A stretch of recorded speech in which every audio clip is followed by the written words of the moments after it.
Good evening and welcome to my podcast. Gekime, I'm Nedima. Okay, quick one. I want him sikampo. I want hear the importance. Sikampo. Or the very, very important. Back then, na school. Enwelo imu the girl is very close to me.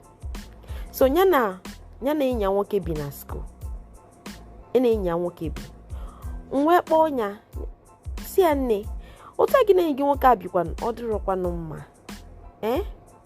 ọ dịrọ mma ị kwesịrị ka onye gị na ya anaghị anụ di na nwunye biri ị na-ejeli ozi na-alụli ọlụ nwunye na alụlụ di ọ dịrọ mma ọ sị m mba that they were meant to be together, that na ha bụ soulmates, this that they were in love na bụbelo gị kịta ha gụsafa anụ nsị ọ dị ekwe n'otu ọwụ kwe n'elu ọ dịlu nwoke ka ọ dịlu nwaanyị mgbe nwaanyị ji anụkwanụ dị iche mgbe nwoke ji anụ dị iche ọ sị m mba m hapụ ihe anwa na faya anụ nsị oke ngwa fast forward ha graduate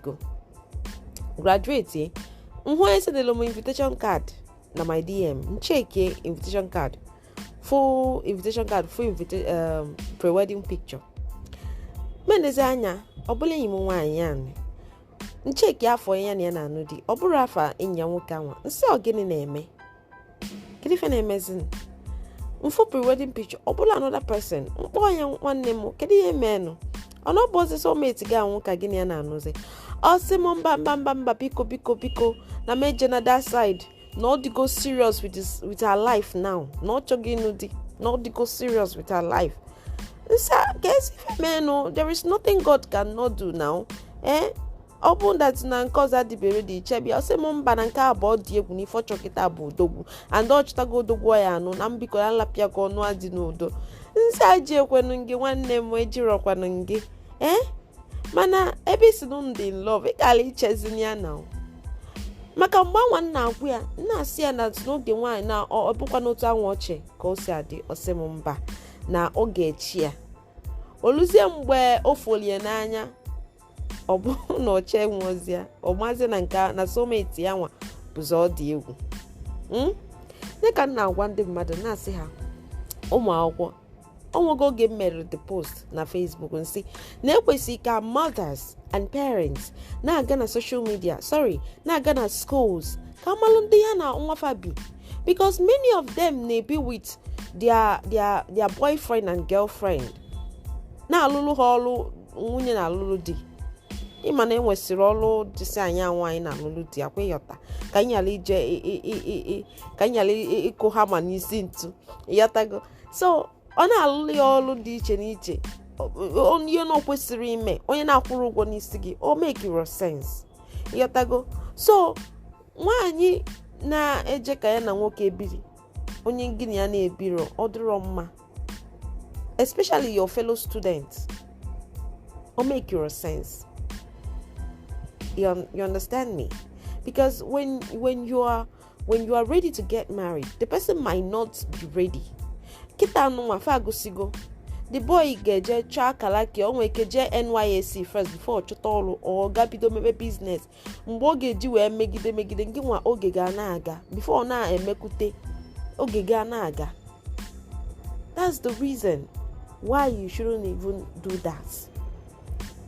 Onwere ofu mgbe onye dị m very close, the boy sendịlụ m message say mommy creativity obi agbawago m mommy creativity na anwụzi anwụ ọ dịzị m ka m kwụọ ụdọ nsị akịrị ife menụ nwanne m ọ sị m na-enye nwaanyị gbawali obi onye na-agwa gị ha dị bụ first year ka ọ nọ nsị akịrị enyi gị nwaanyị gbawago obi ọ sị na ifu plan o nwere ebe this girl nọ nsị akịrị plan ị nwere ebe ọ nọ ọ sị m na ọ chọrọ ịnụ ya nsị anyị nụkwa